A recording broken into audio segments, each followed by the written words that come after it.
Pedro Dobal na linha para poder falar sobre o domingo violento de confronto entre torcidas organizadas. Dobal, quantos presos, quantos feridos, o que foi apreendido, onde essas ocorrências aconteceram? Conta pra gente, bom dia.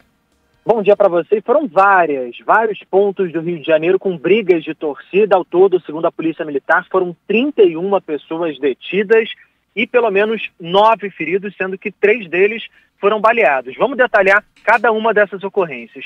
Primeiro, a gente teve cenas de barbárie flagradas na região do Tanque, na altura da estação Tanque do BRT, na zona oeste do Rio. Isso, claro, horas antes do clássico entre Flamengo e Vasco. Um homem aparece em imagens feitas por moradores sendo agredido com chutes e pauladas no meio da rua. Logo depois, um outro homem também é cercado pelo grupo e derrubado no chão. Em seguida, os agressores vão embora. Essas vítimas tiveram politraumatismo, foram levadas para a UPA da Taquara e depois transferidas para os hospitais Getúlio Vargas e Miguel Couto. Elas ficaram muito machucadas mesmo, mas ainda não se sabe o estado de saúde delas duas. Nessa ocorrência, 10 pessoas foram detidas. Na Zona Norte, teve briga também em Irajá. Testemunhas contam que tinha um grupo de cerca de 30 vascaínos circulando perto da estação de metrô. Um carro parou ali perto, chamou os vascaínos, eles se aproximaram e em seguida os ocupantes atiraram contra eles. 2 pessoas foram baleadas, uma delas foi atingida na perna, já recebeu alta, a outra foi baleada nas costas e está internada com quadro de saúde estável também no Getúlio Vargas. Em Vicente de Carvalho, também na Zona Norte, os policiais também foram acionados para uma briga de torcida.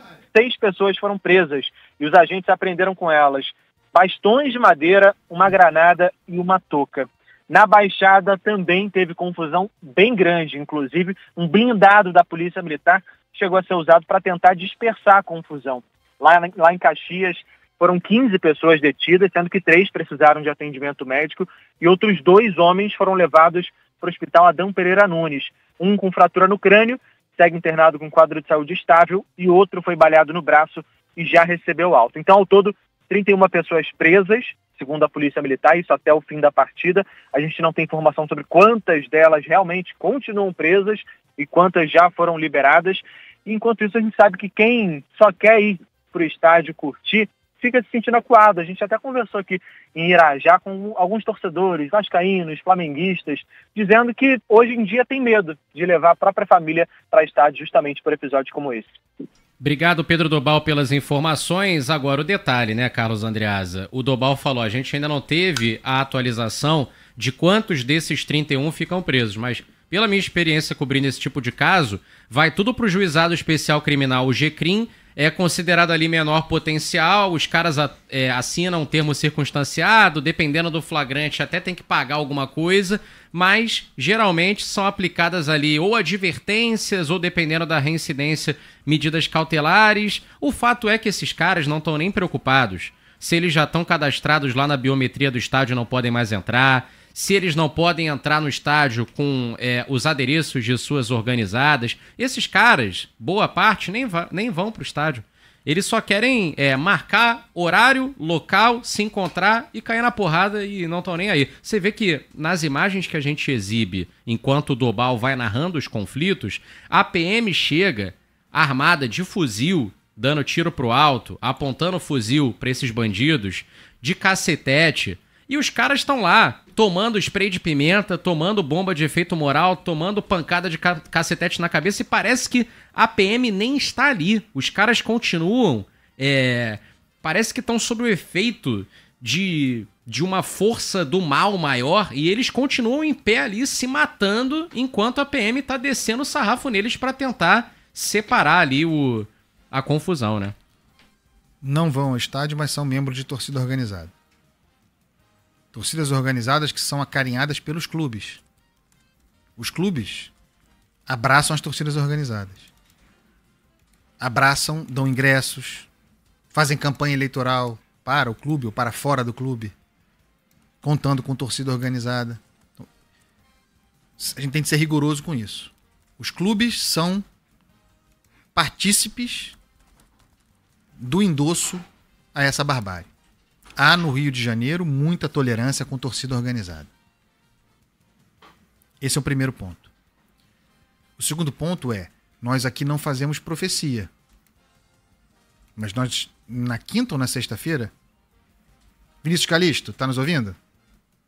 Chega aí, por favor.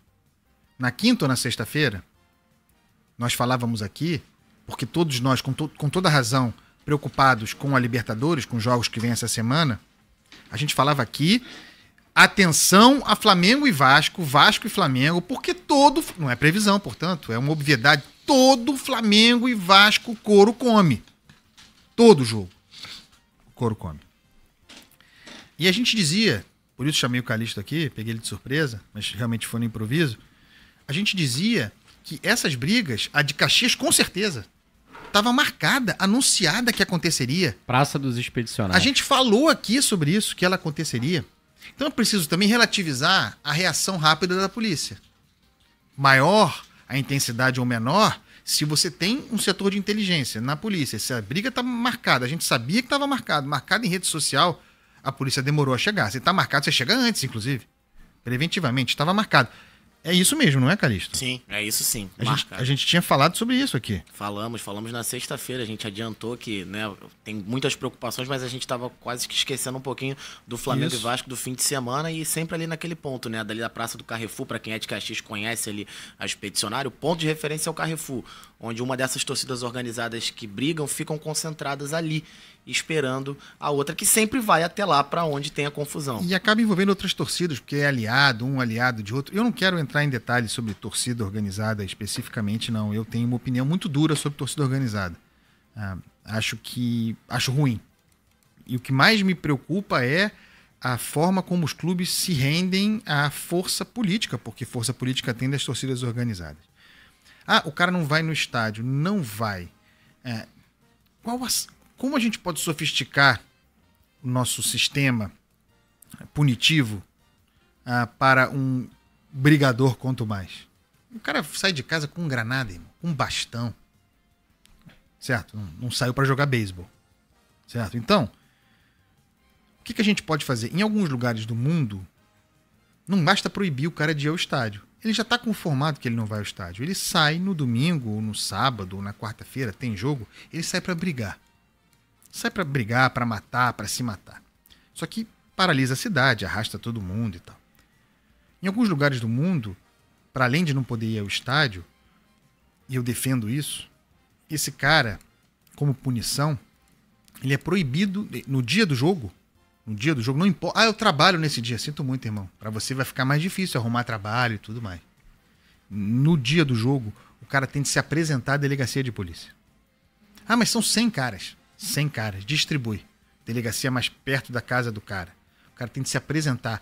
O jogo é 4 horas da tarde, 6h30, 9 horas, não importa. 9 horas da manhã. Tem de se apresentar à delegacia. 9 horas da manhã. E vai ficar na delegacia até 1 hora depois do fim do jogo. Não importa que horas acabe o jogo. Isso é uma coisa tão simples. Uma evolução tão simples da nossa legislação que poderia... E se o cara não se apresentar? Aí o bicho pega pra ele. A gente não avança nesse sentido. O Cristiano Pinho falou. O que acontece? O cara vai, certo? Vai levado pra delegacia, se apresenta, tem lá o boletim, mais um registro como ele, nem dorme na prisão, vai embora para casa. Para esse cara que não se incomoda nem com a chegada da polícia, que está adrenalizado, na hipótese de que existe esse verbo, o cara tá nem aí pro que vai acontecer com ele. E na próxima ele vai brigar de novo. Ele só vai parar. Ele só vai parar se morrer. Ou se começar a ter o seu direito de ir e vir. Que é o que tem que acontecer com... O direito de ir e vir, para criminosos, os caras são criminosos. O direito de ir e vir tem que ser condicionado, flexibilizado para criminoso. Se você não tem condições de prender o cara por esses crimes, se nem na noite da barbárie ele fica na cadeia, que ele tenha o dia do jogo. Esse cara não tá nem aí pro jogo, mas ele não vê o jogo, ele não tem nada. Ele fica na delegacia esperando o jogo acabar, passando horas lá. Mas nisso a gente avança. Zé Paulo Sobral. Tem um ouvinte aqui que preferiu não falar o nome, mas mandou um áudio aqui pra gente, deixa a gente botar o áudio no ar. Bom dia, gente. Bom, eu não vou falar meu nome, mas tem uma questão aí, esse negócio de torcida organizada. A questão é o seguinte, existem torcidas organizadas que têm vínculo com outras torcidas organizadas em outros estados e tal. Eu torço para um time que tem vínculo com a Força Jovem do Vasco e com a torcida jovem do Botafogo, alguma coisa do tipo. E essa torcida organizada do meu time, ela ganha ingresso do clube e o que acontece? Chama os amigos de torcidas organizadas para ir assistir jogo junto com a torcida do clube que a gente torce. Ou seja, o torcedor que é sócio e compra o ingresso na mão, acaba pagando o ingresso para esse tipo de pessoa. Eles recebem o ingresso do clube como torcida organizada e dão para os amigos de outros clubes que são amigos dele de torcida organizada. Olha aí. O buraco é muito fundo nisso aí. E os clubes são permissivos, os clubes distribuem ingressos, os clubes dão muita moral para a torcida organizada. E o que vai acontecer aqui no Rio, cedo ou tarde, infelizmente, por causa desse tipo de coisa, é aquilo que a gente já falou. O Ministério Público demandando jogo de torcida única. Pela incapacidade de evitar esse tipo de coisa. Vai resolver o problema? Não vai, porque esse torcedor que briga já não está no estádio. Mas nós vamos chegar... para desmobilizar, inclusive, o torcedor na rua, a gente vai chegar ao momento em que será torcida única aqui no Rio de Janeiro. E não precisa ser assim.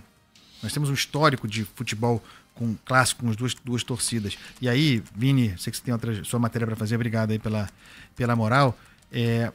Cristiano Pinho, olha o que chega aqui, Mário Dias Ferreira me chamou a atenção no nosso chat. Mensagem do Gabriel Céspedes. Andreasa, você viu... ele faz referência ao jornalista Mauro César Pereira.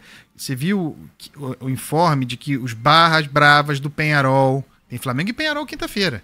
Libertadores. Já teve briga da última vez, 2019. Morte. Tem jogos do Fluminense e do Botafogo no mesmo dia aqui, quarta-feira. Contra Atlético Mineiro e São Paulo. E entra até em discussão isso que o nosso ouvinte falava, de aliança de torcida. Isso. Informou Mauro César Pereira que os barra bravas do Peñarol estão vindo para o Rio com o discurso de que será uma guerra. Eu estava até pesquisando aqui, o Mauro César Pereira falou isso há pouco em uma live na internet.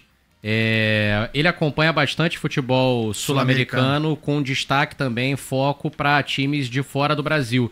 E aí, por ter contato também com a cultura de arquibancada desses outros países, sim, ele já viu essa movimentação de que os torcedores do Peñarol vão vir com essa mentalidade. E a gente falava sobre isso, né, Andreas? Esses caras vão chegar antes da quinta-feira. Já estão vindo. Então, na quarta-feira à noite, a gente vai ter, em algum momento, as torcidas de Fluminense, Atlético Mineiro, Botafogo, São Paulo, Peñarol, Flamengo e Vasco na pista ao mesmo tempo. Sim. Porque Flamengo e Vasco entra nessa seara que o ouvinte estava falando. Mesmo que em menor quantidade, são torcidas aliadas de Atlético Mineiro e São Paulo, isso no que diz respeito à organizada. Então ganham ingresso, recebem em suas sedes, em algum momento vão estar ali juntos e misturados. Então, teremos aí 7 organizadas nas ruas. Falamos muito sobre isso, mas o governador, o secretário de segurança, o secretário de PM, todos bateram no peito e disseram que está dominado, está tudo tranquilo.